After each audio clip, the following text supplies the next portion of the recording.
সুপ্রিয় শিক্ষার্থীরা, আজকে আমরা আলোচনা করব এবিটিএ টেস্ট পেপার পেজ 140 নিয়ে। তো দেখো, প্রথম প্রশ্ন, আপিস যাবার পথে মৃত্যুঞ্জয় প্রথম কি দেখল? উত্তর হবে ক, ফুটপাতে মৃত্যু।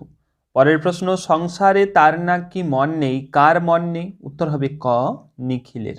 পরের প্রশ্ন, বৃষ্টিতে তা হলো ধারালো, কি ধারালো হলো? উত্তর হবে বাংলার শীত, অর্থাৎ ক্ষয়ের উত্তরটা ঠিক। বিজ্ঞ চৌকিদারের পরামর্শ মানা হলো, চৌকিদারের পরামর্শ কি ছিল? উত্তর হবে গ, বুড়িকে নদীতে ফেলে দেওয়া। পরের প্রশ্ন, উৎসব মনিবের ধান যায় তো তুই কান্দিস কেন, বক্তাকে? উত্তর হবে ক, সাধন বাবু। পরের প্রশ্ন, পর্দা খুললে দেখা যায়, কি দেখা যায়? উত্তর হবে গ, মঞ্চ সম্পূর্ণ ফাঁকা। অথবা প্রশ্ন, বক্তিয়ারের সিনটা কোন নাটকের? উত্তর হবে গ, রিজিয়া নাটকের। ওহ দাতা কর্ণ যে কথাটি কে বলেছিলেন? উত্তর হবে গ, খ, শম্ভু অমরকে বলেছিলেন। এ নিশ্চয়ই রামব্রিজ কে? উত্তর হবে রামব্রিজ হলো ঘ, গেটকিপার। পরের প্রশ্ন, তাহলে সে রাজনীতি আমার জন্য নয়, বক্তাকে? উত্তর হবে ক, মোহাম্মদ। পরের প্রশ্ন, রূপনারায়ণের কুলে জেগে ওঠার অর্থ? উত্তর হবে ক, জীবন বোধে প্রাজ্ঞ হয়ে ওঠা।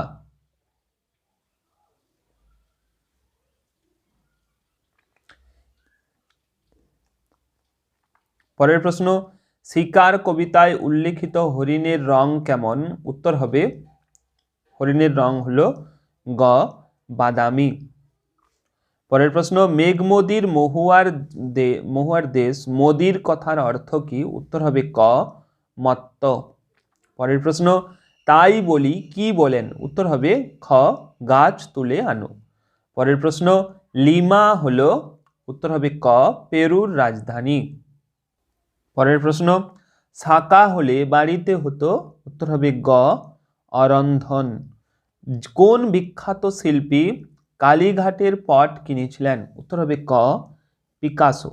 ভারতীয় তথ্যচিত্রে প্রথম তথ্যচিত্রকার হলেন? উত্তর হবে খ, হীরালাল সেন। হিন্দু রসায়ন শাস্ত্রের ইতিহাস গ্রন্থটির লেখক? উত্তর হবে গ, প্রফুল্লচন্দ্র রায়। ভ ধ্বনিটি হলো? উত্তর হবে খ, ঘোষ মহাপ্রাণ। গুগা বাবা শব্দটি একটি গ, মুন্ডমাল শব্দ, কারণ গোপী গাইন বাঘা বাইন শব্দটির সংক্ষিপ্ত রূপ এটা।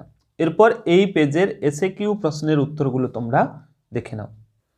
তো দেখো, প্রথম প্রশ্ন, চোখ বুলিয়ে যেতে নজরে পড়ল, কার কি নজরে পড়ল? উত্তর হবে সংবাদপত্রে চোখ বুলিয়ে যেতে নিখিলের নজরে পড়েছিল ভালোভাবে গোটা 20 মৃতদেহ সৎকার না করায় সংবাদপত্রে তীব্র হা হুতাশ করা মন্তব্য করা হয়েছে।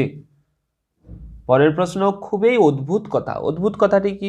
উত্তর হলো, অদ্ভুত কথাটি হলো বড়লোক বাড়ির মেয়ে হওয়া সত্ত্বেও বাড়ির লোকজনেরা বড় পিসিমার বিয়ে দেয়নি। অথবা প্রশ্ন, সে একটা কথা বটে, কথাটি কি? উত্তর হবে, কথাটা হলো সরকার ঘর করতে খরচা দেবে। এটা দেখো কোটেশন দিয়ে লেখা আছে, এটা কোটেশন দিয়ে লিখবে। পরের প্রশ্ন, 3 নাম্বার প্রশ্নের উত্তর হলো মনে হলো লোকে মানবে না, লোকে না মানার কারণ কি? উত্তর হবে ইংরেজি শিক্ষিত রুচিমান দর্শকের কাছে শুধু দৈহিক অঙ্গভঙ্গির মাধ্যমে নাটকের অভিনয় যদি গ্রহণযোগ্য না হয় তবে তারা সেই পদ্ধতিটা মানবে না। পরের প্রশ্ন, অথবা প্রশ্ন, কে যেন একবার বললে, কে কি বলেছিল? উত্তর হবে জনৈক দর্শক বৃদ্ধ রজনীর অভিনয়ের প্রশংসা করে বলেছিল, রজনী চাটুর্যে ইজ রজনী চাটুর্যে, মোরা হাতি সোয়ালাক। এটা কোটেশন দিয়ে লিখবে। 4 নাম্বার প্রশ্ন দেখো, কেন আমাকে ধরবে কেন, বক্তাকে ধরার কারণ কি? উত্তর হবে বৌদির পরিকল্পিত প্রোগ্রেসিভ লাভ সিনে শম্ভু হলেন আত্মগোপনকারী নকশাল আন্দোলনের নেতা, তাই রাস্তার মোড়ে পুলিশ দেখতে পেলে যে পুলিশ পুলিশ দেখতে পেলে যে পুলিশ ধরবে, এই কারণে এই কথাটা বলা হয়েছে। এরপর অথবা প্রশ্ন দেখো, হবে না কেন, কি হবে না কেন? উত্তর হবে মাঝরাতে প্রেক্ষাগৃহে দাঁড়িয়ে রজনীকান্ত মৃত্যু শ্মশান নিয়ে আবোল তাবোল ভাবছিলেন, অতিরিক্ত মদ্যপানের জন্যই তার এসব ভাবনা এসেছে। গেলাসে রেখেছিল, কে কি রেখেছিল? উত্তর হবে শিকার কবিতায় মিশরের মানুষই তার বুকের মুক্তাটি নীল মদের গেলাসে রেখেছিল। পরের প্রশ্ন, কেন ভালোবাসা, ভালোবাসা নিয়ে কবির এই সংশয় কেন? উত্তর হবে নিহত ভাইয়ের শবদেহ দেখে উদাসীন থাকার মানসিক যন্ত্রণা থেকে কবির এই সংশয়। পরের প্রশ্ন, বহুদিন জঙ্গলে যায়নি, কে কেন জঙ্গলে যাননি? উত্তর হবে কবি শক্তি চট্টোপাধ্যায় জানিয়েছেন শহরে কর্মব্যস্ত থাকায় বহুদিন জঙ্গলে যাননি। পরের প্রশ্ন, শীতের দুঃস্বপ্নের মতো কে নেমে আসে? অর্থাৎ 8 নম্বর প্রশ্নটার উত্তর দেখো ধোঁয়ার বঙ্কিম নিঃশ্বাস। 9 নম্বর প্রশ্ন, ব্যাবিলন বিখ্যাত কেন? উত্তর হবে শূন্য উদ্যান বা ঝুলন্ত উদ্যানের জন্য।